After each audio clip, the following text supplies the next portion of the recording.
Shalom Aleichem, Halachot Chala, chapitre 35. Et il y a une mitzvah de la Torah de enlever un morceau de la pâte qu'on a fait. Quand on fait une pâte pour faire du pain, alors la pâte elle devient on est obligé d'enlever un morceau qui s'appelle chala. À l'époque, ce morceau-là, on le cuisait, on mettait au four, on faisait de ça du pain et on donnait ça en offrande au Kohen. Ça appartient au Kohen. Donc chacun à l'époque il faisait ça un morceau selon combien il voulait et selon combien il voulait donner au Kohen, selon son cœur, comment il voulait faire participer le Kohen. Chacun avec son cœur, la quantité elle était différente. Aujourd'hui qu'on a plus de, on est impur, on peut pas manger ce pain là. Cette afrachat chala, on ne peut pas la manger puisqu'on est impur. Et cette afrachat chala, elle est sainte. Donc qu'est-ce qu'on fait? On la brûle. On doit la brûler aujourd'hui. Donc on prend le plus petit morceau. C'est quoi le plus petit morceau? 30 grammes, un kazaït. Pour pas brûler du pain sans raison. C'est bal tashrit. Donc on prend le plus petit morceau, c'est un kazaït. Et on brûle ça. Avant de retirer cette pâte, ce petit morceau là de pain, ce kazaït, ce 30 grammes de la pâte, il faut faire une bénédiction. La bénédiction, on dit Baruch ata Hashem Elokeinu melech haolam asher kiddeshanu bemitzvotav vetzivanu leafrish chala. Béni sois-tu Hashem, notre Dieu, roi du monde, que tu nous as sanctifiés par ces mitzvot, qui nous a sanctifiés par ces mitzvot et nous a ordonné de retirer la chala. Comme ça, c'est la bénédiction. Et d'après le Ben Ish Chai, on dit Leafrish Chala Trouma. Deux mots on dit. Pas que Chala, on dit aussi Chala Trouma. Donc ça, c'est d'après le Ben Ish Chai. Ceux qui veulent faire la bénédiction sur le Ben Ish Chai.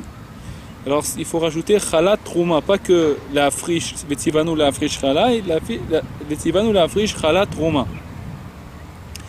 Venotlim Kazaït Minaïsa, on enlève après la bénédiction un kazaït, 30 grammes de la pâte, et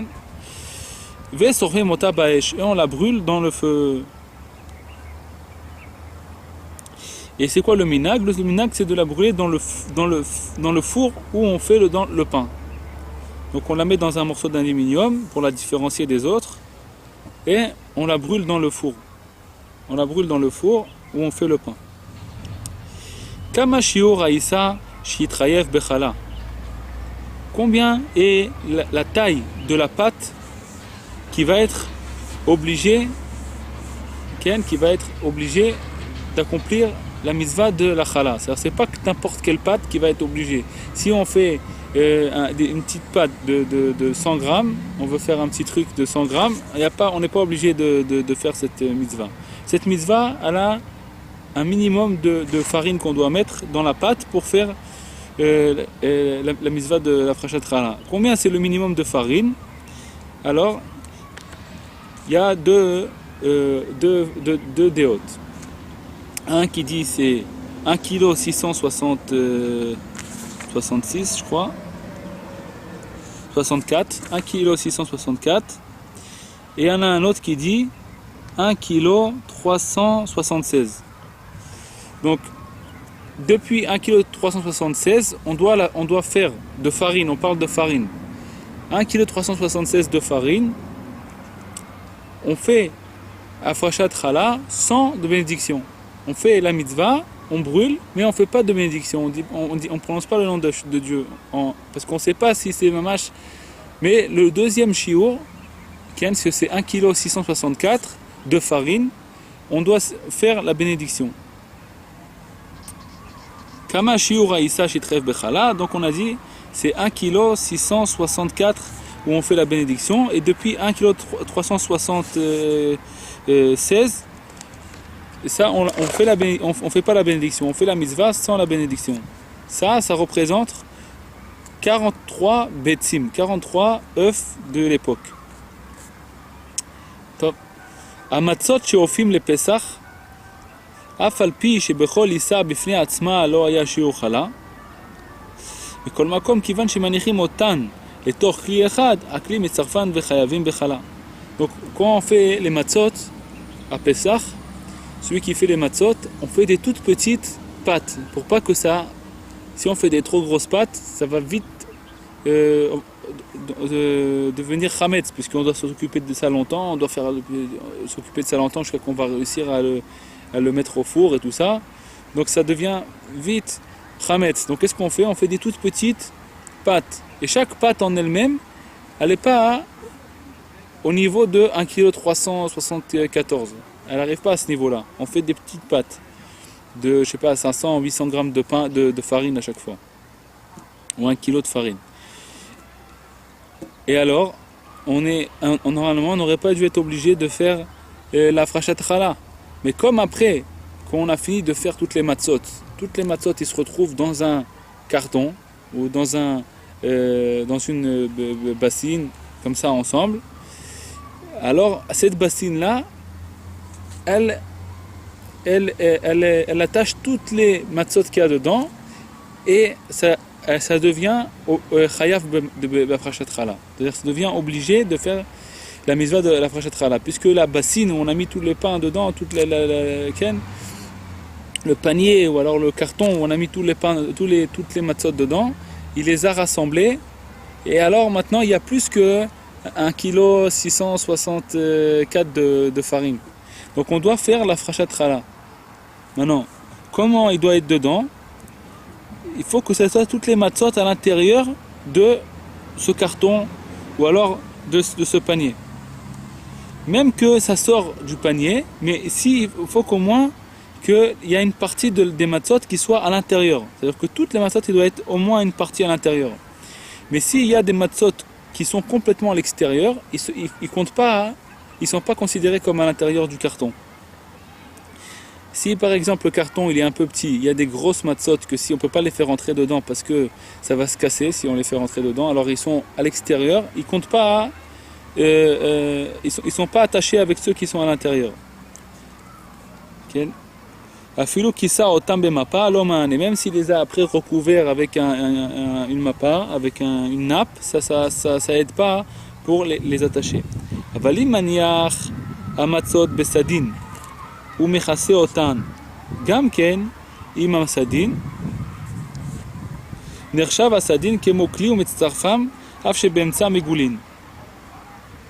רק ייזהר שלא תצא מצה שלמה לחוץ לכיסוי. Donc si il prend un drap et il met toutes les matzot à l'intérieur du drap et il recouvre avec ce drap, toutes les matzot, c'est considéré qu'ils sont dans un panier.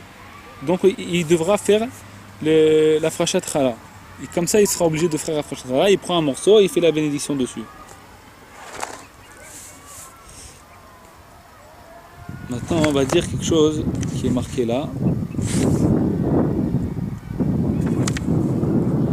Quand quelqu'un il fait deux pattes, et chacun d'elles, elles sont pas obligées de par exemple, il a fait deux pattes, chaque patte, il va faire par exemple deux gâteaux.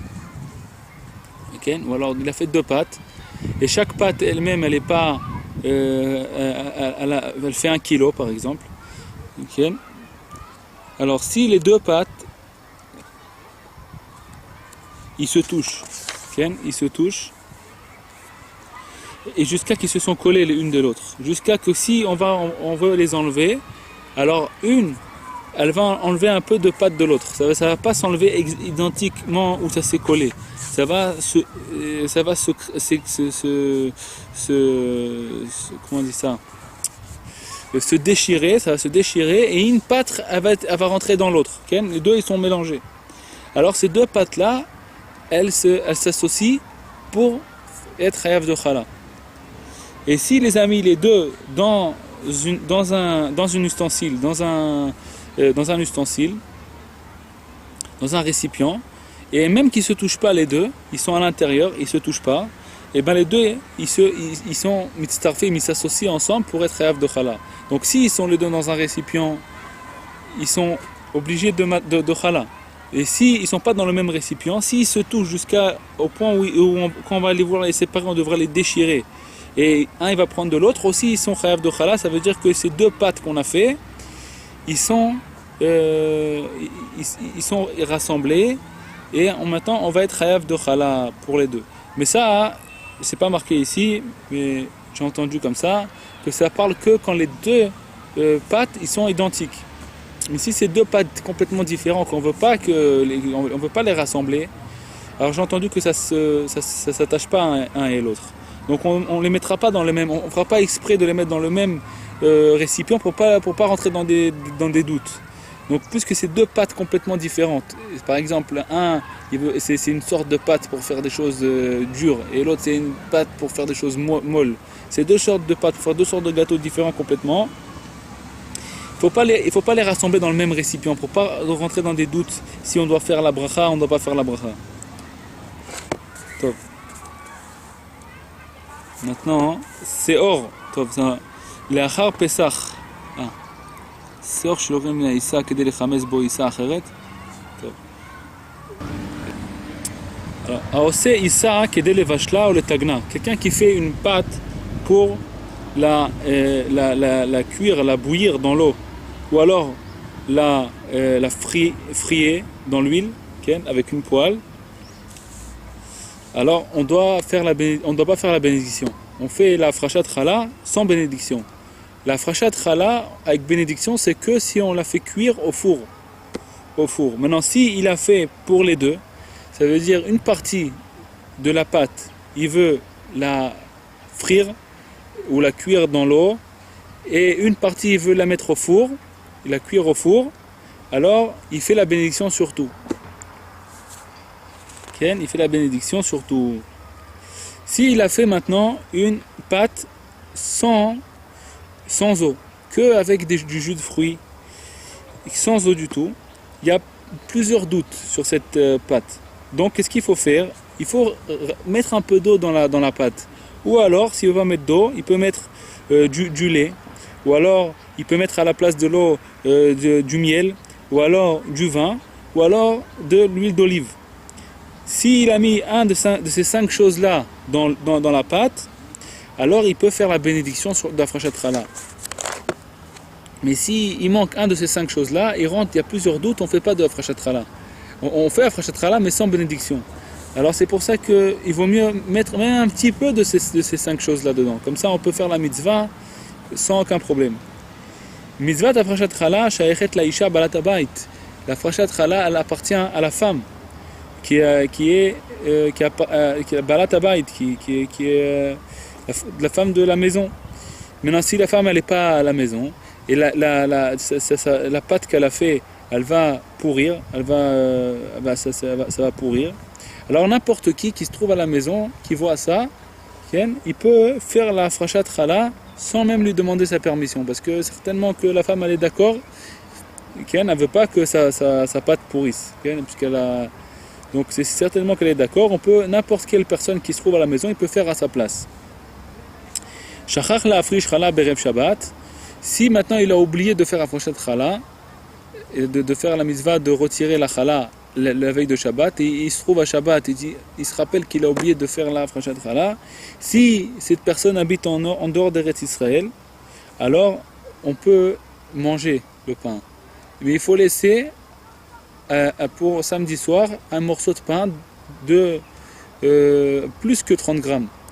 Comme ça, quand on enlève les 30 grammes, il va rester un petit peu de pain, parce que la frachat chala, c'est retirer quelque chose de quelque chose. Il faut qu'on retire de quelque chose d'autre.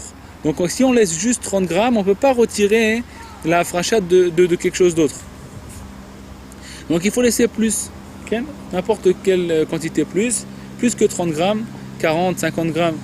Comme ça, on enlève 30 grammes et on laisse, comme ça, on voit qu'est-ce qui reste. Et ça, c'est qu'en Chutz La'aretz qu'on peut faire ça. On répète, c'est quelqu'un qui habite en dehors d'Eretz Israël, en Chutz La'aretz. Il a oublié de faire la frachat chala. Il peut manger le pain, mais il doit laisser plus que 30 grammes pour le samedi soir, pour qu'il puisse faire la mitzvah le samedi soir, et il enlève 30 grammes de pain de ce qu'il a laissé, et il brûlera ça. Donc on on peut faire la frachat challah même sur du pain. Si quelqu'un il a oublié, il a fait cuire son pain et il n'a pas fait la frachat challah, on peut faire aussi sur du pain. Okay? Maintenant, ça c'est qu'en Chutz Laaretz, en Eretz Israël on ne peut pas faire ça. En Eretz Israël on ne peut pas faire ça parce que en Eretz Israël c'est midoraïta. C'est de la Torah. La mitzvah de la frachat challah en Eretz Israël c'est de la Torah, donc on ne peut pas faire cette technique-là. Ça, si ça tombe la veille de Pessah avec les matzot, c'est un gros problème. Donc, qu'est-ce qu'il faut faire? Il faut de toute façon, chaque vendredi, rappeler à sa famille s'ils ont fait la frachat challah. On leur demande, avant de partir à la synagogue le vendredi soir, il faut demander s'ils ont fait la frachat challah. Bezrat Hashem Yitbarach, on a fini le chapitre 35. Kol Tov.